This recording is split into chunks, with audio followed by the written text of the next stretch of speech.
Today we are here with Tressa McCoy and Celeste Greeter to discuss the underworld. Sounds fun. My first question for you guys is, what is the underworld? The underworld is where the souls of the dead reside. It's very informative. Who rules over the underworld? Hades. What are the levels of the underworld? There's a few. There's Fields of Asphodel.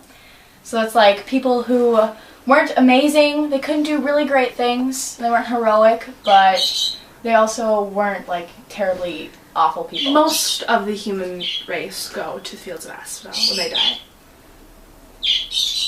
Alright, and then we got the Fields of Punishment.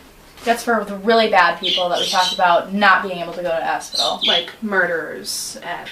Like murderers and rapists, basically like first degree. The scum of humans. Really awful people, yes. Okay. Then we have the Elysian Fields. That's like the good people, the heroes, just the ones who did really great things. And then if they came back 3 times, they would go to the Isle of the Blessed.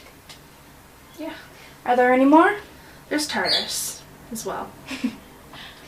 What is Tartarus? It's basically the basement of the underworld. It's kind of like this dark abyss that all the rivers of the underworld flow into, and it's even worse, the Fields of Punishment. Okay. What kind of people end up in each level? In the Isles of the Blessed, it's the people who have lived 3 great lives. And in the Elysian Fields, the good or great people who live there, even the people that are like working their way to the Isles of the Blessed, they reside in there. And in the Fields of Asphodel, most people end up there. It's where basically the entire human race did. They're not good, they're not bad, they kind of just existed. And in the Fields of Punishment, that's where the evil and the damned go. They're not good people at all. Okay. The ones who deserve punishment. Yes. Kind of the hell of Greek mythology. Alright. What are the rivers of the underworld? Is the river Styx, We have the Leith River, the Acheron River, Phlegethon. it's hard to say, and there's the Cocytus. Okay. Now, what are the properties of those rivers? The river Styx is the most important river. It's the one that like people swear upon. That is the river of hate. The Leith River is the river of forgetfulness, so you don't want to drink or touch that one. That's the river that souls that are being reborn will drink, so that they forget their past life and live a new life anew. And then there's the Acheron River. It's the river of pain. Doesn't sound fun. Cocytus River is the river of wailing. Phlegethon River is the river of fire. It won't kill you, but it's painful. So, basically, Fayed. Yes. Okay.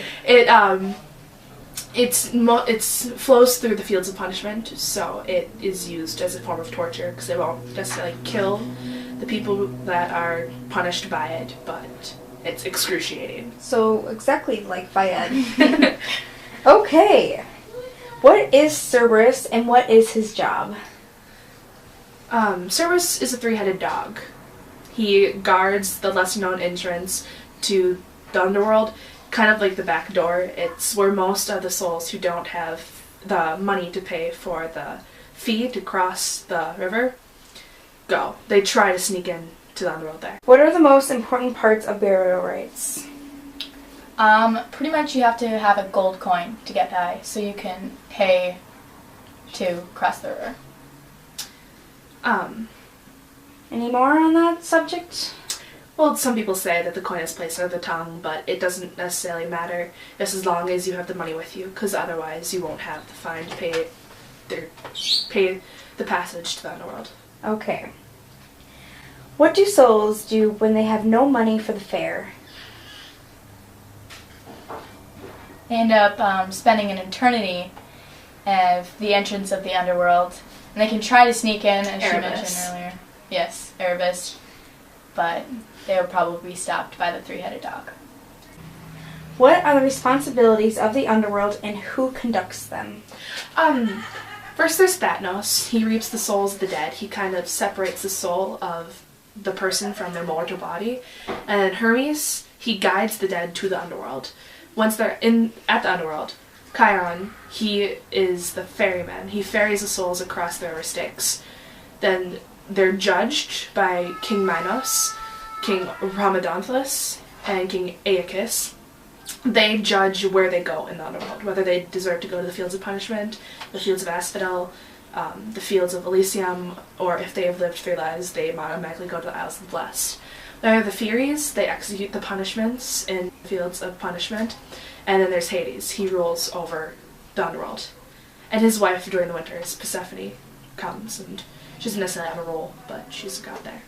Okay. What or who are the gods and goddesses that reside in the underworld? There's Hades, Persephone, Nyx, goddess of the night, Thanatos, god of death, Hypnos, god of dreams, and who are the gods and goddesses that reside in the underworld? There's Hades, god of the underworld, Persephone, Hades' wife, Nyx, goddess of night, Thanatos, the god of death, and Hypnos, god of dreams. And final question I have for you guys tonight. What are the Furies' names and what do they do? Well, there's Alecto, Megara, and Tisiphone, known especially for pursuing people that have murdered their family members. They punish their victims by driving them mad, and then when they're not punishing them on Earth, they live in the underworld, torturing the damned. Okay. Well, that concludes our interview. Thank you so much for being here. Pleasure to be here, Yes. Clarissa. Thank you. This is Clarissa Schuberg reporting on the Underworld.